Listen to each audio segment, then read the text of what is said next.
नमस्कार, मैं हूं अनुराग चड्ढा और आप देख रहे हैं मेरा खास शो इनसाइड विद अनुराग। आज का हमारा टॉपिक है उत्तर प्रदेश उपचुनाव के बाद क्या कहते हैं एग्जिट पोल। राजनीति की प्रयोगशाला कहे जाने वाले उत्तर प्रदेश में ये उपचुनाव सत्ता पक्ष और विपक्ष के लिए सबसे बड़ा लिटमस टेस्ट माना जा रहा है। उपचुनावों के इतिहास पर नजर डालें तो इस तरह के चुनाव में सत्ताधारी दल हमेशा हावी रहे हैं, लेकिन इस बार संसदीय चुनावों में विपक्ष के अच्छे प्रदर्शन के बाद इन उपचुनावों की चर्चा देश भर में हो रही है। जिस प्रदेश का मुख्यमंत्री योगी आदित्यनाथ जैसा करिश्माई नेता हो, वहां के उपचुनावों की चर्चा तो बनती ही है। इन चुनावों में एक तरफ बीजेपी का बटेंगे तो कटेंगे का स्लोगन था, तो दूसरी तरफ अखिलेश का पीडीए का मंत्र, पोस्टर वार भी खूब देखने को मिली। अब उम्मीदवारों की किस्मत का फैसला ईवीएम में लॉक हो चुका है। कहां मनेगा जश्न और कहां का माहौल होगा गमगीन, ये तो 23 नवंबर को पता चलेगा। लेकिन उससे पहले आए तमाम एग्जिट पोल्स ने राजनीतिक पारा बढ़ा दिया है। आज के इनसाइड विद अनुराग में हर सीट पर आए एग्जिट पोल का डेप्थ विश्लेषण करेंगे। सबसे पहले बात करते हैं कि क्या रहा मतदान प्रतिशत। सबसे पहले देखते हैं कि उत्तर प्रदेश की 9 विधानसभा सीटों के लिए मतदान का प्रतिशत कितना रहा। चुनाव आयोग के टर्नआउट ऐप के अनुसार इस बार ओवरऑल 49.3% मतदान हुआ। 2022 में इन सीटों पर 62.49% मतदान हुआ था, यानी पिछले बार की तुलना में लगभग 13% मतदान कम हुआ है। सबसे अधिक मतदान कुंदरकी विधानसभा सीट पर हुआ है, यहाँ 57.32% वोट पड़े। सबसे कम मतदान गाजियाबाद विधानसभा सीट पर हुआ, जहां पर 33.30% वोट डाले गए। अलग अलग एग्जिट पोल्स के अनुसार आंकड़े। एग्जिट पोल्स के अनुसार बीजेपी को 7 सीटें मिलने का अनुमान है, जबकि समाजवादी पार्टी को 2 सीटें मिल सकती हैं। और जो टाइम्स नाउ का एग्जिट पोल है, उसने अपने एग्जिट पोल में बीजेपी को 6 सीटें दी हैं, जबकि समाजवादी पार्टी को 3 सीटें मिल सकती है। जी न्यूज ने भाजपा को 5 और सपा को 4 सीटें दी हैं। वहीं भास्कर के पोल्स ऑफ पोल्स के अनुसार भाजपा को 7 और समाजवादी पार्टी को 2 सीटें मिलने का अनुमान है। क्या रहा हर सीट का एग्जिट पोल, मेरे साथ आप देखिए। सबसे पहले बात करते हैं करल विधानसभा की। मैनपुरी की करल सीट पर शुरुआत से अंत तक चुनावी समीकरण तेज प्रताप यादव के फेवर में दिखाई दिए। भाजपा ने अनुजेश यादव को उतारकर मुकाबले को यादव बनाकर दिलचस्प बनाया था। यादव में भी यहां लड़ाई गोत्र पर आ गई थी। कमरिया बनाम घोसी। 22 साल पहले भाजपा ने यहां यादव कैंडिडेट को उतारकर जीत दर्ज की थी। करल में मुलायम सिंह, अखिलेश यादव समेत सैफई परिवार के लोगों का जुड़ाव है। इसका फायदा तेज प्रताप यादव को मिलता दिखाई दिया। एग्जिट पोल के अनुसार ये सीट समाजवादी पार्टी के खाते में जा रही है। हालांकि जीत हार का अंतर बहुत कम हो सकता है। अब बात करते हैं कुंदरकी विधानसभा के बारे में। विश्लेषण करने से पहले मैं आपको एक बात बता दूं कि जो कुंदरकी विधानसभा है, यहाँ का जो रिजल्ट आएगा वो इतिहास में दर्ज होगा। यहाँ पर 65% मुसलमान हैं, और जहां पर 65% मुसलमान होते हैं, वहां पर दूसरी पार्टी जो हिंदुत्व के बैनर पर चुनाव लड़ती है, यानी कि भारतीय जनता पार्टी या जो और दूसरी पार्टियां हैं जिनको मुस्लिम वोट नहीं मिलता, वो सरेंडर कर देती हैं।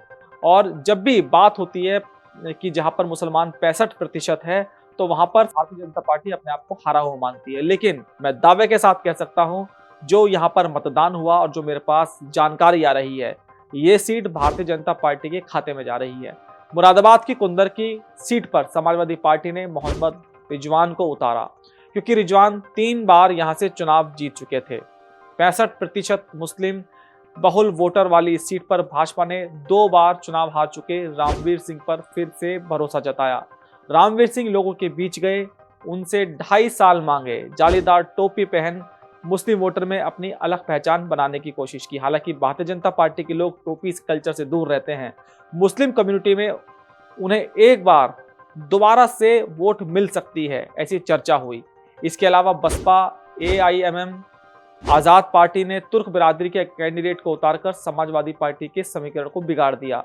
यहाँ वोट बिखरता दिखाई दिया। इलाके में भाजपा का रामपुर मॉडल भी काम करता दिखा। एग्जिट पोल के अनुसार ये सीट बीजेपी के खाते में जा रही है। यहाँ हार और जीत का जो मार्जिन है वो बहुत दिलचस्प हो सकता है।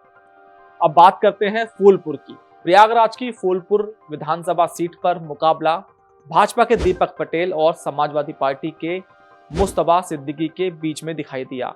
पटेल बहुल इस सीट पर पूर्व सांसद केशरी देवी पटेल के बेटे दीपक पटेल ने जातीय समीकरण साधा। वहीं कांग्रेस के जिलाध्यक्ष ने निर्दलीय नामांकन कर समाजवादी पार्टी के लिए मुसीबत खड़ी कर दी। जो सिद्दीकी हैं वो दलितों का सहारा लेकर उन्होंने बयान दिया कि पार्टी कार्यकर्ताओं की उनके खिलाफ नारेबाजी करके माहौल बदला। लोकसभा चुनाव में मौर्य बिरादरी के जो वोटर समाजवादी पार्टी की तरफ शिफ्ट हुए थे वह इस बार भाजपा की तरफ शिफ्ट होते दिखाई दिए। एग्जिट पोल के अनुसार ये सीट बीजेपी के खाते में जाती दिखाई दे रही है। अब बात करते हैं मंझवा विधानसभा सीट की। भाजपा के टिकट पर 2017 में चुनाव जीती सुचि स्मिता मौर्य यहां फिर से पुराने समीकरण साधती दिखाई दी। वह पूर्व विधायक रामचंद्र मौर्य की बहू हैं। सपा ने पूर्व विधायक डॉक्टर रमेश चंद्र बिंद की बेटी ज्योति बिंद को टिकट दिया। यहां बसपा ने दीपक तिवारी को उतारकर ब्राह्मण दलित मुस्लिम समीकरण साधा, जो सपा को नुकसान पहुंचाते दिखाई दिया। एग्जिट पोल के अनुसार ये सीट भी बीजेपी के खाते में जाती दिखाई दे रही है। गाजियाबाद की बात करते हैं। उपचुनाव में सबसे कम वोटिंग गाजियाबाद की सदर विधानसभा सीट पर हुई। यहां भाजपा ने नगर अध्यक्ष संजीव शर्मा को मैदान में उतारा, जिनकी इलाके में मजबूत पकड़ है।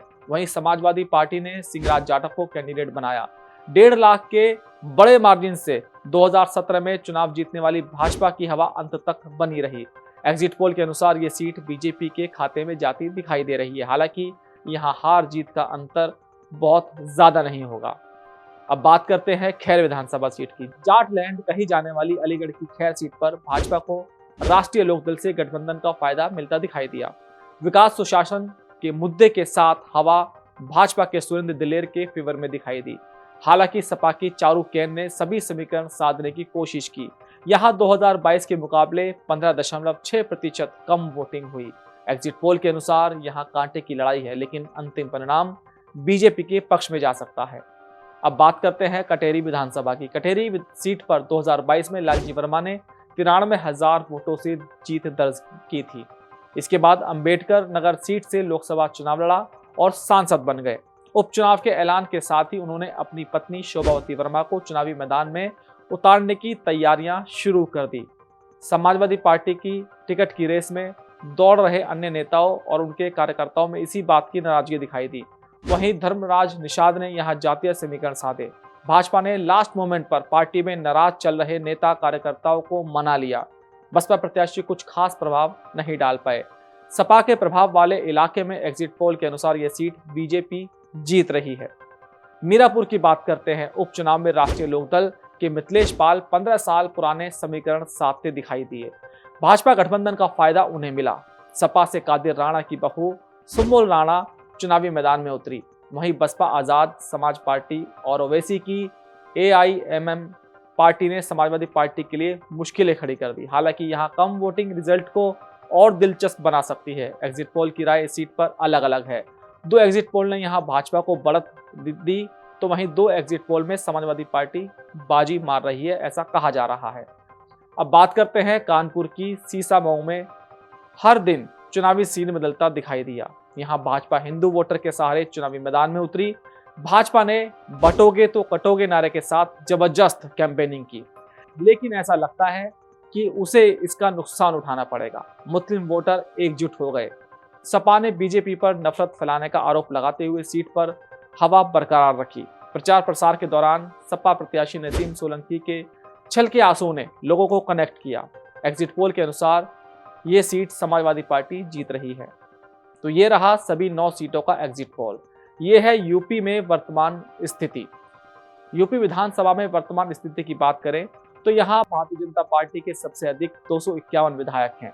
मुख्य विपक्षी दल समाजवादी पार्टी के 105, अपना दल के 13, रालोद के 8, सुहेलदेव समाज पार्टी के 6, निषाद पार्टी के 5, कांग्रेस और जनसत्ता दल लोकतांत्रिक के 2-2 और बसपा का 1 विधायक है।